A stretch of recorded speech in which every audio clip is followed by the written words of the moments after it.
Weight training in the pre-season or off-season for COVID in 2020, and also a reasonable amount of cycling and mountain biking when he had his broken wrist before the Dakar in 2019.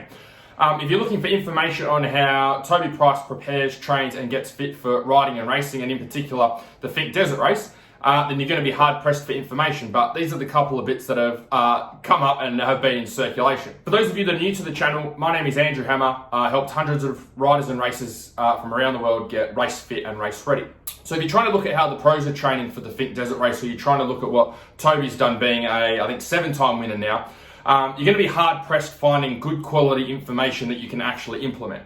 So the two big things that I found was, number one, when we had COVID in 2020, in one of his interviews, he said that he put a lot of his focus into strength training and gym work. Previously, working towards winning the Dakar in 2019, put a lot of work into doing a lot of cycling and a lot of exercise or mountain bike work, especially with his rehab on his injury with his wrist. Now, for us riders, how does that actually help us to be able to get ready for our riding and racing, and how do we take what he's doing and actually apply it to day-to-day life when we're not riding and racing for a living? There's three things that come up here. First thing that Toby mentioned was strength work and getting strong. So you're probably thinking, okay, why is he getting strong, or why is he doing weight training, why is he going to the gym? So if you look at a Dakar bike, or you look at a bike for the Finke Desert Race, you're looking at a Dakar bike definitely over 100 kilos, a Finke Desert racing bike slightly less than a Dakar bike, but definitely over 100 kilos as well.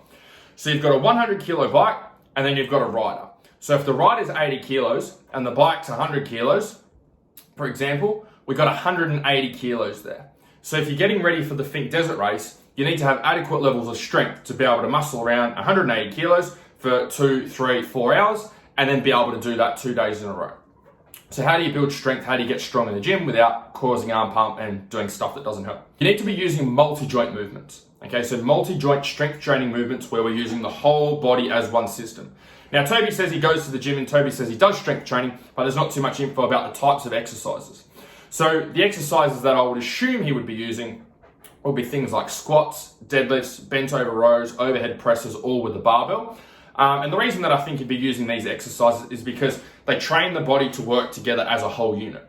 The biggest problem I see with a lot of riders is they'll try and train and do the right stuff, but they use a lot of machines and isolation work. So they'll train like bicep curls, okay, or they'll do tricep extensions, or they'll do leg press or calf raises. And the problem with that type of training is when you go and ride at Finke, the whole body works together as one unit from head to toe. It works together as one system. That's why riding and racing is so hard.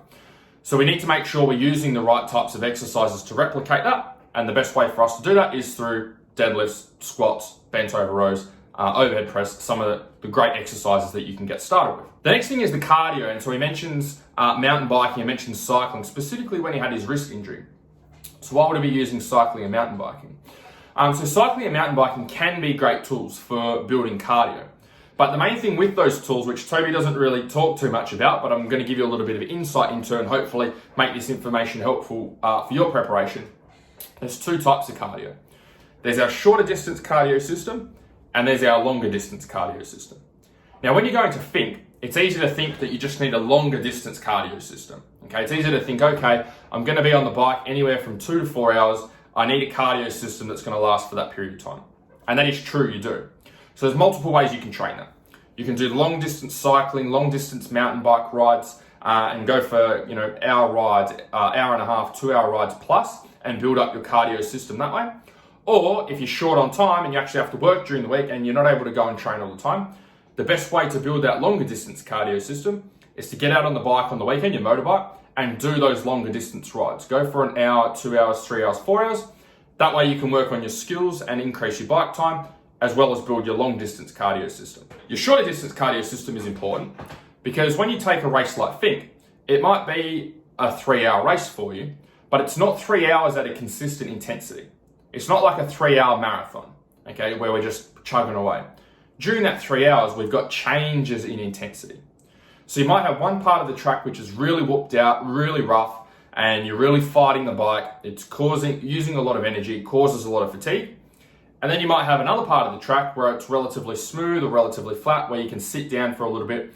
You're still going to be going fast, but physically you're having a little bit of a rest, okay? It's nowhere near as intense or as fatiguing as those rougher sections. So we got rough high intensity to lower intensity, to higher intensity to lower intensity. We're constantly fluctuating between the two over that 3-hour ride. So we've got to make sure we train both systems. The way we train that shorter energy system is we can use interval training in the gym. So Toby may or may not be using this with his cycling, with his mountain biking. I'm sure he would be, to make sure he's got all bases covered. You can do an interval workout. You can use a cycle bike or a rowing machine. A minute on, flat out, as hard as you can go, a minute rest. You could repeat that for 10 minutes. You could repeat that for 20 minutes, depending on your level of fitness. For intervals, I wouldn't go much further than 20 minutes because the intensity starts to drop off, which is the whole point of doing intervals in the first place.